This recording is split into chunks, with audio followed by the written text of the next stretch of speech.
جو تقریب حضور سے صحابہ سے ثابت ہے ضرور کرو ضرور کرو ضرور کرو، عضو علیہا بالنواجذ، اپنے دانتوں سے پکڑ لو اس کو۔ تو جس کا ثبوت صحابہ کے دور میں نہیں وہ یقیناً باہر سے آئی ہوئی چیز ہے، اس میں پھر سادگی نہیں، اس میں کمی نہیں، جڑ سے کاٹو اس کو۔ نمبر ایک، نکاح مسجد میں، حدیث موجود ہے ترمذی شریف کی روایت، اعلنوا حاضم نکاح وجعلوہ فی المساجد، نکاح کا اعلان عام کیا کرو، مسجدوں میں منعقد کیا کرو۔ میں حیران ہوتا ہوں کیوں نہیں علماء کرام نے اس کی طرف توجہ دلائی۔ نمبر دو، نکاح کے موقع پر کوئی دعوت طعام نہیں، کوئی ثابت نہیں۔ دعوت طعام صرف ایک ہے، وہ ولیمہ ہے، اس پر باقاعدہ احادیث، اولبوا ولو بشاۃ، ولیمہ ضرور کرو چاہے ایک ہی بکری ہو تمہارے پاس۔ جب نکاح مسجد میں اور کوئی دعوت طعام نہیں تو بارات کا تصور خلاص۔ بارات کس بلا کا نام ہے؟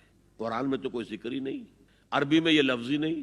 چوتھی چیز، جہیز کا کوئی تصور اسلام میں نہیں، خالص ہندوانہ رسم،